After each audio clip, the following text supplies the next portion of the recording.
और आज हम दीगर खबरों पे बातचीत करेंगे, लेकिन सबसे पहले बात करते हैं कि मुल्तान सुल्तान्स की मुअत्तली का जो नोटिस है वो जारी कर दिया गया है। इसी हवाले से हम सबसे पहले बात करेंगे।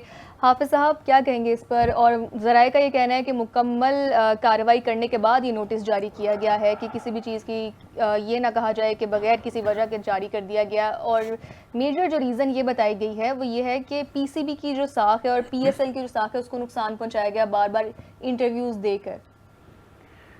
देखिए, ये पाकिस्तान क्रिकेट बोर्ड के सोचने का अंदाज़ है कि इंटरव्यूज़ से या किसी भी वजह से बयानात से पीएसएल की साख को नुकसान पहुंच सकता है। जो बदइंतज़ामी पीएसएल में होती है उससे सबसे ज़्यादा साख को नुकसान पहुंचता है। अगर खेल का मयार कम होगा, गिरेगा, तो उससे ज़्यादा कोई और चीज़ नुकसान नहीं पहुंचा सकती आपकी साख को। जहाँ तक ताल्लुक़ इस चीज़ का है कि मुल्तान सुल्तान्स या कराची, पेशावर, लाहौर, इस्लामाबाद यूनाइटेड, जितनी भी टीमें क्वेटा ग्लैडिएटर्स इस टूर्नामेंट का हिस्सा होती हैं, ये मुलाजमीन नहीं है पाकिस्तान क्रिकेट बोर्ड के। आपको इस हसासियत को और इसकी जो एक मॉडल है उसको समझने की ज़रूरत है कि ये आपके पार्टनर्स हैं, ये बिज़नेस पार्टनर्स हैं। ये माहाना तनख्वाह आप उनको नहीं देते हैं, वो आपको देते हैं। सालाना पैसे वो आपको देते हैं। मेरा ख्याल 1 अरब से ज़्यादा सालाना फ़ीस वो देते हैं। ऐसे ही राय साहब, अगर आपको कहीं जहन में आ तो 1 अरब से ज़्यादा मालूम, ठीक है ना। इसके इर्द गिर्द उनकी 1 अरब रुपए की फ़ीस है सालाना, जो वो पाकिस्तान क्रिकेट बोर्ड को देते हैं। अब अगर कहीं पर इख्तलाफ है इस सारी सूरत हाल में, तो उसको मिल बैठ कर दूर करने की ज़रूरत है ना। ये कोई तरीका नहीं है कि आप अगर वो बोल रहे हैं तो वो किसी मसले की निशानदेही कर रहे हैं ना, तो मसले को दूर किया जाना चाहिए। खामी है तो उसको उसकी निशानदेही होनी चाहिए और उसको दूर किया जाना चाहिए। लेकिन ये कोई इतनी अच्छी चीज़ है नहीं कि आप अपने पार्टनर्स को इस तरीके से ट्रीट करें। दूसरी बात, जहाँ तक मसला साख का है, तो अगर साख बचानी है पाकिस्तान क्रिकेट की, तो ये जो रावलपिंडी में हुआ है, इससे ज़्यादा साख को नुकसान किससे पहुँचेगा कि आप इसी बरस में वेस्ट इंडीज़ के ख़िलाफ़ भी हारे, इसी बरस में हारे ना एक मेरा ख्याल टेस्ट मैच, और आप रावलपिंडी में भी टेस्ट मैच हार गए। तो 4 टेस्ट मैचेस अगर आप अपने मुल्क में खेलते हैं और उनमें से 2 हार जाते हैं, 2 जीत जाते हैं, तो इससे ज़्यादा साख को नुकसान किसको पहुँचेगा। तो बहरहाल पाकिस्तान क्रिकेट बोर्ड ने फ़ैसले करने हैं। उनका ये ख्याल है कि इस तरीके से मामला आगे बढ़ सकते हैं बेहतर अंदाज में। तो फिर 2 टीमें उन्होंने और करनी है शामिल, इसका मतलब ये फिर 2 नहीं 3 होंगी। तो आगे देखते हैं क्या होता है, लेकिन ये कोई इतना अच्छा मामला अगर हम ये देखते हैं कि अगर इस तरह से मुअत्तल कर दिया जाए, तो हम ये कह सकते हैं ना कि हम अपनी जो आज़ादी इजहार राय होती है, जो हम एक टर्म यूज़ करते हैं, तो ये बिल्कुल उसकी खिलाफ वर्जी पे जा रहा है कि अब हम अपनी ओपिनियन तो दे ही नहीं सकते। बिल्कुल ऐसे ही है। मुल्तान सुल्तान वाली खबर सुबह सुबह ही हमें मिली है कि मुल्तान सुल्तान को जो है पाकिस्तान क्रिकेट बोर्ड ने मुअत्तल कर दिया। बिल्कुल कोई उन्होंने कोड ऑफ कंडक्ट की खिलाफ वर्जी की है, जिसकी वजह से उनको पीएसएल फ्रेंचाइज को मुअत्तल किया गया। जिस तरह हाफिज़ साहब ने बात किया कि पीएसएल की मुल्तान सुल्तान शायद वाहिद फ्रेंचाइज है जो अरबों में पैसे देती है पीसीबी को। थोड़ा सा मैं ये बताना चाहूँगा, अभी रिसेंटली पाकिस्तान का पहला टेस्ट मैच था जब लाहौर में ना, तो अली तरीन आए हुए थे मैच देखने के लिए, पाकिस्तान का टेस्ट देखने के लिए। तो वहाँ पे अली तरीन की हमारे सहाफ़ियों से, रिपोर्टर्स से मुलाकात भी हुई थी और वो बहुत ज़्यादा एक्साइटेड हमें दिखाई दे रहे थे। वो ये कह रहे थे कि मैं इस दफ़ा बड़ा एक्साइटेड हूँ, पाकिस्तान में मैच देखने आया हूँ। और उन्होंने आम जो इनक्लोजर है आवाम का, वहाँ पर बैठ कर मैच देखा था। तो उनसे हमने मुल्तान सुल्तान की टीम के हवाले से भी सवाल किए थे। कुछ उन्होंने ट्वीट्स किए हुए थे कामरान गुलाम को, जिस तरह उन्होंने सरप्राइज़ दिया था कि रिटेंशन नहीं होगी, शादी मुबारक हो, इस तरह का एक ट्वीट किया था। तो वो बड़े लाफ्टर मोड में हमारी उनसे बातचीत हुई थी और हमें अंदाज़ा नहीं था कि इस तरह पीएसएल की इस फ्रेंचाइज के साथ होगी, जो बहुत अच्छा मतलब उनका एक पीछे बैकग्राउंड है मुल्तान सुल्तान का। तो ये पीसीबी के फैसले हैं, इस पे अब पीसीबी ही ज़्यादा बेहतर जो है वो कर सकते हैं जो सूरत हाल। बिल्कुल। अज़लान, आपका इसके बारे में क्या टेक है कि उनका ये कहना है, बेसिकली ज़राए का ये कहना है कि जिस बेस पे मुअत्तल किया गया है वो ये है कि हमारी रेपुटेशन बहुत ख़राब की गई है, बारहा इंटरव्यूज़ देकर, ख़ास तौर पर पीसीबी को टारगेट किया गया उनके इंटरव्यूज़ में, पीएसएल को टारगेट किया गया इसमें, और फिर बगैर उन्होंने कोई नोटिस दिए डायरेक्ट सिर्फ मुअत्तल कर दिया इस टीम को। अच्छा, अब उसमें ये नहीं हमें मालूम कि बैकग्राउंड में क्या कुछ हुआ होगा, क्या नोटिस दिया था या वार्न किया था। सो सिंस हमारे पास एक ऑफिशियल स्टेटमेंट भी नहीं आई, मुझे ये खबर जो है कि अखबार से ही पता चली है। तो अभी तक ऑफिशियल स्टेटमेंट नहीं है। सो आई हैव नो आइडिया कि पीछे क्या बात हुई है एग्जैक्टली। अगर कोई कोड ऑफ कंडक्ट की वायलेशन है तो एग्जैक्टली वो कौन सा कोड ऑफ कंडक्ट है, वो आया कि यही है कि आप मीडिया में जाके, अवामी सतह में, पब्लिक में आप जाके जो बात करते हैं वो वजह बनी है, कोई और वजह बनी है। सो आई थिंक इट्स जो मेरे पास इंफॉर्मेशन है वो ये भी है कि मामला सॉर्ट आउट भी हो चुके हैं। सो लेट्स सी क्या होता है। अच्छा, इसमें एक और बात भी है, जैसे भी आपने कहा ना कि चूंकि ये रिपोर्ट हुआ है मीडिया में और उसमें ये बताया जाता है कि शायद कुछ ज़ाब्ता अखलाक की खिलाफ वर्जी है या पाकिस्तान सुपर लीग की साख को नुकसान पहुंचा है। तो अगर पाकिस्तान सुपर लीग की साख को नुकसान पहुंचता है तो क्या मुल्तान सुल्तान उससे आज़ाद हो सकती है?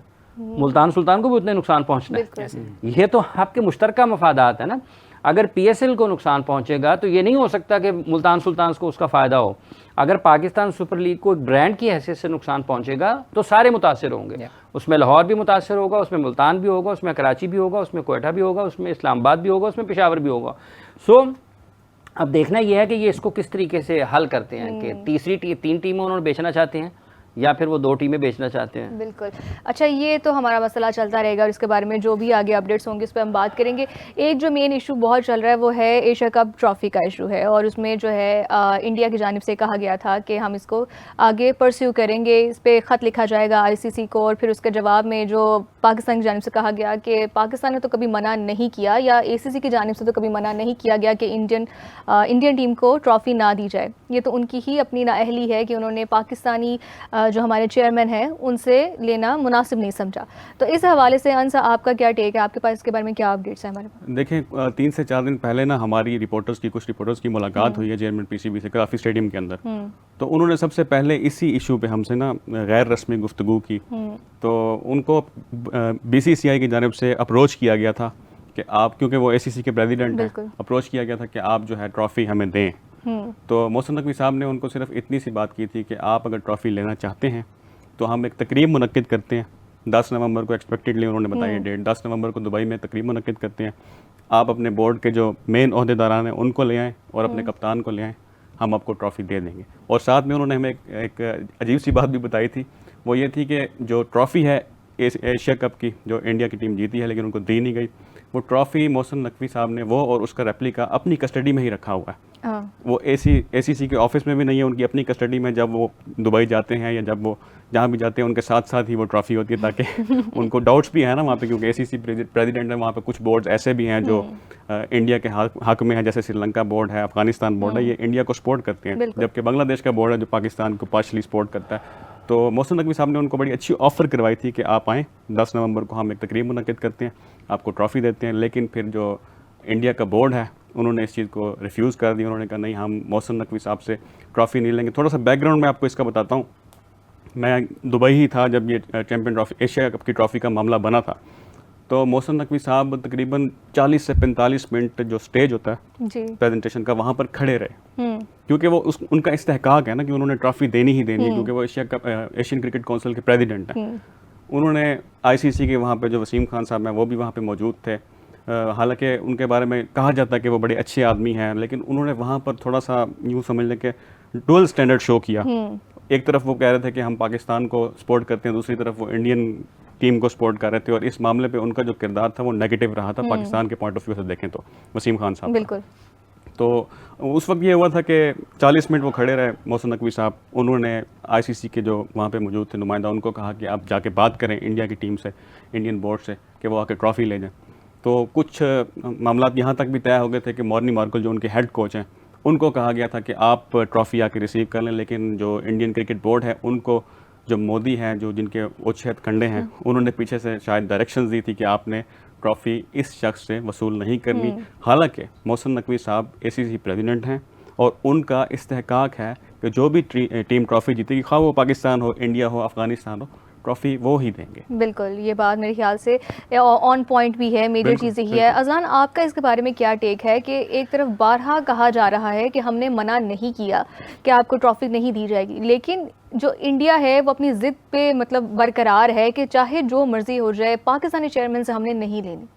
इसके ऊपर आपका क्या टेक है? कब तक इनके चलते रहेंगे, या फिर जो हमारे राउंड्स होते हैं जब चेयरमैन चेंज होगा तो उसके बाद ट्रॉफी भी ले लेंगे, रिसीव भी कर लेंगे? It's not the PCB chairman का होना मसला नहीं है। जो एक और ओहदा जो कि इंतज़ामी ओहदा वो रखते हैं पाकिस्तान की विफाक के हवाले से, वो एक मसला है।